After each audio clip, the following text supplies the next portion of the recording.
লা লিগাতে এই মুহূর্তে বার্সেলোনার এগেইনস্টে যে কোনো প্রতিপক্ষের ম্যাচ মানে হচ্ছে রিয়াল মাদ্রিদ সমর্থক যারা রয়েছেন তাদের নিজের ম্যাচ।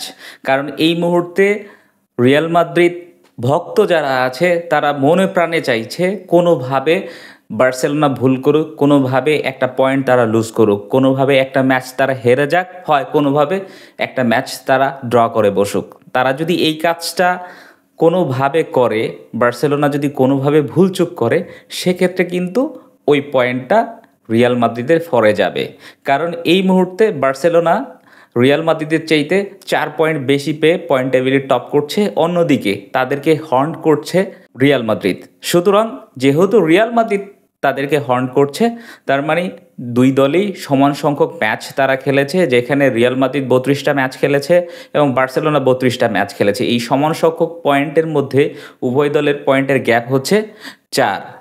তার মানে বার্সেলোনা যদি কোনো পয়েন্ট হারে আর রিয়াল মাদ্রিদ যদি পরের কোনো ম্যাচগুলোতে না হারে, সেক্ষেত্রে রিয়াল মাদ্রিদ এই টুর্নামেন্টে এগিয়ে যাবে। এবং এছাড়া কিন্তু রিয়াল মাদ্রিদের আর কোনো উপায় নেই, কারণ চ্যাম্পিয়ন্স লিগ থেকে ইতিমধ্যে তারা 8-এ হেরে এলিমিনেটেড হয়ে গেছে, তাদের আর কোনো সুযোগ নেই চ্যাম্পিয়ন্স লিগে। সুতরাং তাদের মেইন ফোকাসটা এখন লা লিগা এবং কোপা দেল রে কেন্দ্রিক। যদি তারা এই জায়গাগুলোতে ফেল করে তাহলে এই সিজনটা কিন্তু ট্রফিলেস যাবে। হ্যালো স্পোর্টস ফ্রিক্স, ওয়েলকাম করছি sports regarding platform off the pitch থেকে।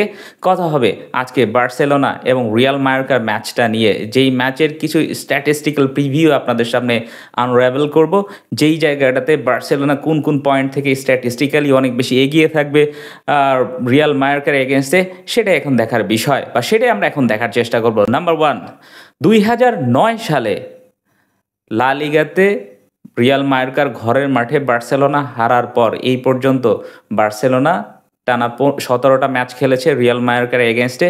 টানা 17টা ম্যাচের কোনো ম্যাচই তারা হারে নাই। এখানে 15টা ম্যাচে তারা জয়লাভ করেছে এবং 2টা ম্যাচ যেখানে ড্র হয়েছে। সুতরাং এই স্ট্যাটিস্টিক্যাল এই পয়েন্টটা কিন্তু সরাসরি বার্সেলোনার ফরে কথা বলছে।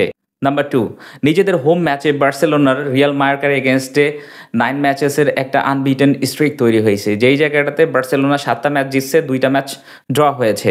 সুতরাং এই পয়েন্টটাতেও কিন্তু বার্সেলোনা অনেক অনেক বেশি এগিয়ে রয়েছে এবং লাস্টের যে 6টা ম্যাচ রয়েছে, এই টানা 6টা ম্যাচেই কিন্তু বার্সেলোনা রিয়াল মায়োর্কার এগেনস্টে জিতেছে। সুতরাং এই পয়েন্টটাও কিন্তু বলছে বার্সেলোনা এই ম্যাচে পরিষ্কার ফেভারিট এবং খুব ভালোভাবে এগিয়ে রয়েছে।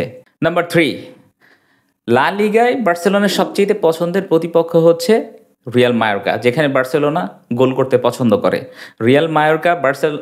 বার্সেলোনা রিয়াল মায়োর্কার এগেনস্টে 31টা ম্যাচে তারা 83টা গোল করেছে, যেখানে তাদের পার ম্যাচ গোল অ্যাভারেজটা হচ্ছে 2.70 এবং এই সিজনটাতে প্রথম লেগে কিন্তু আমরা দেখেছি রিয়াল মায়োর্কার এগেনস্টে বার্সেলোনা 5টা গোল দিছে।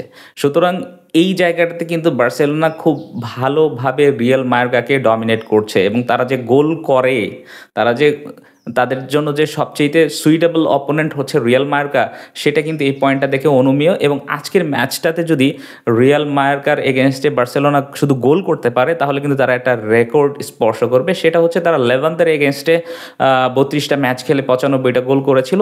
আজকে যদি এই গোলটা একটা গোল করতে পারে, যেটা 1963 থেকে এই পর্যন্ত বার্সেলোনার ফরে সার্ভাইভ করছিল লেভান্তের জন্য, যদি আজকে সেটা করে, সেটা একই সাথে লেভান্তের সাথে রিয়াল মায়োর্কাও কিন্তু যুক্ত হবে।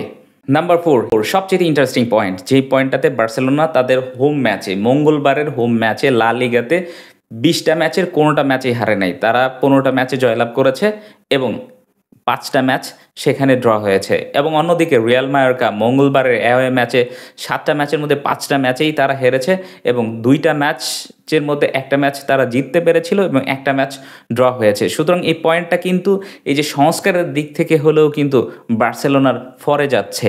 নাম্বার 5, সবচেয়ে প্রসপেক্ট এই পয়েন্টটাতে, যেই প্রসপেক্টটা বলছে যে বার্সেলোনা এই সিজনটাতে 13 ম্যাচেসের একটা আনবিটেন স্ট্রিক তৈরি করেছে লা লিগাতে, যেখানে তারা 11টা ম্যাচ জিতেছে এবং 2টা ম্যাচ ড্র করেছে। এবং এই লা লিগাতে 2022 সালে জাভি হার্নান্দেসের আমলে 15 ম্যাচেসের একটা আনবিটেন স্ট্রিক তৈরি হয়েছিল।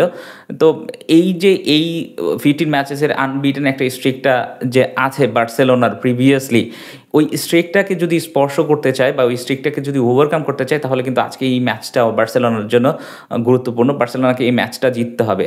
তো সার্বিক বিবেচনায় লা লিগাতে সারভাইভ করার জন্য বা লা লিগাটাকে সহজভাবে কিল করার জন্য বার্সেলোনার কিন্তু পিছনে ফিরে তাকানোর কোনো সুযোগ নাই। তাদেরকে রিলেন্টলেস থাকতে হবে। যদিও রবার্ট লেভানডস্কি গত ম্যাচে তিনি ইনজুর থাকার কারণে আজকে ছিটকে যাচ্ছেন। আলেহান্দ্রো ভালদে তিনিও মাঠের বাইরে রয়েছেন। মার্ক কাসাডো ইনজুরিজনিত কারণে বাইরে রয়েছেন।